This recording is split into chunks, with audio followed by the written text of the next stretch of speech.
Hello and welcome to this third section of our Bible study with Pastor Jack Summer, topics on church and society, part 3.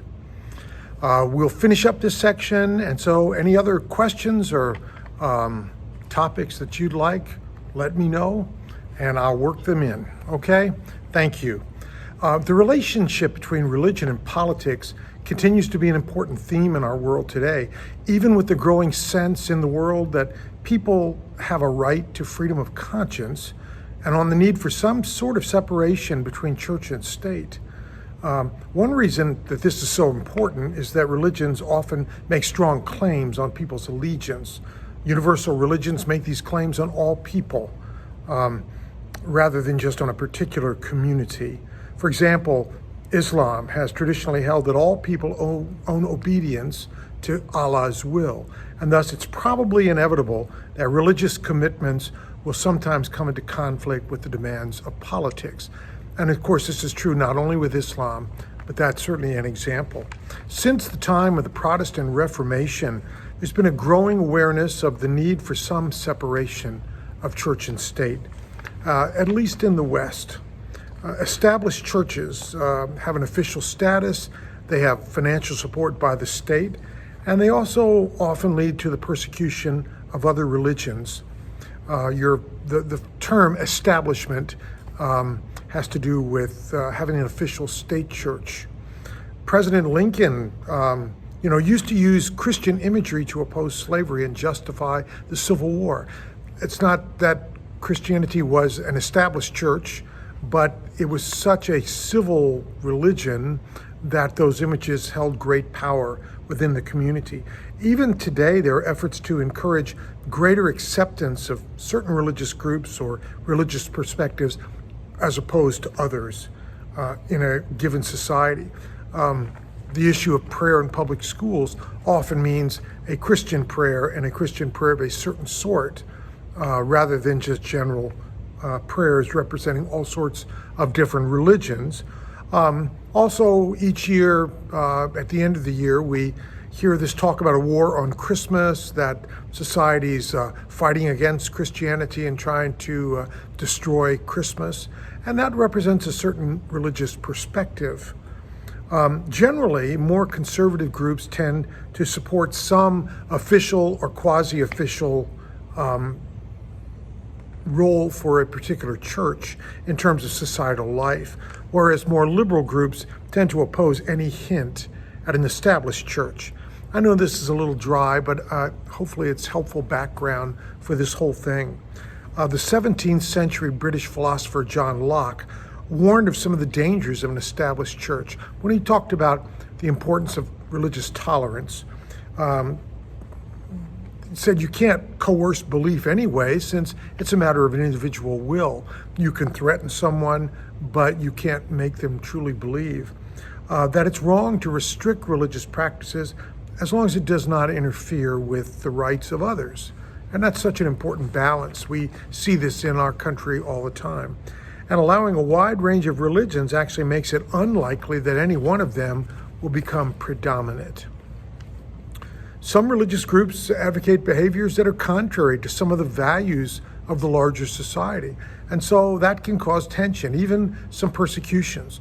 Early in the life of our own country, Mormons used to practice polygamy. That's now been outlawed, but they felt it was their religious right to do that, and society finally said, no, it's too destructive of society. Quakers advocate pacifism and won't serve in the military, even with the draft. And not Quakers alone, but and so we do have a conscientious objector status now that will exempt some people from military service. Another area of some conflict with religion and society involves religion and science. Science teaches evolution, which for some parents is in direct conflict if their religious teaching and understanding is more of a biblical, literal understanding of the origins of life, that it is literally the way that Genesis 1 describes it, or the Garden of Eden story, that they should not have to pay taxes to support that scientific theory. Science is likewise unwilling to cede that ground, since evolution is a core scientific theory. On a lighter note, even though some countries have outlawed the wearing of particular religious attire because of its association with terrorism and violence, such as the hijab or a turban, it may be considered some form of racism, but it does have its roots in a fear of terrorism. So Islam, as a religious faith, does not condone terrorism. That may be a surprise to some. It does not condone any acts of violence toward non-combatants, even though Islam does not separate the issues of church and state, the way that many Christian religious sects do, especially in the United States. Islam is not a violent religion in practice any more than is Christianity. When terrorists or any other acts of violence are committed, it represents an aberration in Islam. Much as when acts of violence, such as shootings, lynchings, etc., have taken place by Christians, primarily in the United States, mainly through white supremacy groups like the KKK. We recognize these as an aberration of the gospel of Jesus. And I think part of tolerance is a recognition of what the core religious practice is and what are aberrations. I'd read a book not too long ago about a reporter who is a faithful Muslim and always very friendly toward the West and toward Christianity. She was from Morocco originally and grew up in Germany. As a result of the growing tension that she was experiencing within the Muslim community, the growing anger, she began to research the jihadist network of terrorism and was even able to interview some of its leaders in her writings. And what she discovered can help us to see that there are several reasons for the anger present and that have given rise to hatred and to violence without condoning it in any sense. And she's provided a way to help us understand that. So in terms of understanding religion and society, there have been some actual precipitating events in the tension between Islam and Christianity, say, or Islam and the West, that can at least help us to understand some of the cause of the terrorism and the violence. As this reporter began to understand the process that led, for example, the 9/11 hijackers and countless others to engage in horrific acts of terror and violence, killing thousands of innocent people, she began to understand the perspective from which these and other terrorists acted. Again, not to justify it, but to help us understand. It's important because if we ever hope to move forward, we have to understand what's going on for them and how to respond in ways that can lead to genuine peace. At one point, shortly after the 9/11 attack, one woman from the United States asked the reporter that central question, why do they hate us? And if that can be a legitimate question and not only a cry of frustration, fear, and anger, then we have a chance to move forward toward peace. In order for us to keep ourselves in the mind of Christ in response to the terror we seem to experience every day, it's vital that we remember two things. First, this is not a war between Islam and Christianity. The rage and violence directed toward us is a political and social anger that is clothed in religious garments. Second, however much we may disagree with the reasons, there are actual experiences and perspectives behind why so many people hate the United States and the Christian religion generally, which is associated with us. So first, what we're seeing is not war between the religious faiths of Islam and Christianity, even though many will tell you it is, and it can seem that way at times. So even though that's the way it's depicted, the latest rounds of hatred directed toward the West actually has its roots in the divisions of the old Ottoman Empire. You remember from some of our history the last couple of weeks, the Ottoman Empire grew out of the expansion of Islam, and eventually it moved to their taking Constantinople and changing its name to Istanbul and expanding quite a significant empire. But first, a little bit of history. So I'm going to ask you a question. Do the names Sir Mark Sykes and George Picot mean anything to you? Well, okay. About 100 years ago, just prior to the United States entering World War I, Sykes and Picot took a map and divided up the Ottoman Empire on the map. In existence since the early 1500s, they divided this empire into new countries, changed the border of some ancient countries in the Middle East, all underneath British or French influence. So they just kind of took and willy-nilly divided it up according to their own priorities. There were three problems with the process by Sykes and Picot. First, it was done in secret, no Arab knowledge or involvement. It also violated a promise made to the Arab world that if they rebelled against the Ottoman Empire, they would gain their freedom. This was made by the Western powers, and that did not happen. The promise was broken. Eventually, through the decades leading up to and following World War II, authoritarian rule became the norm for these countries. Their people were oppressed, brutalized, and left in poverty. In this lay the foundation of the anger that was to erupt later, especially after Western governments overturned numerous popular election results to return dictators into power. The U.S. invasion of Iraq later on helped for the U.S. to be identified with suffering in the Arab world. The second problem, and the first was it was done in secret with no Arab involvement or even knowledge.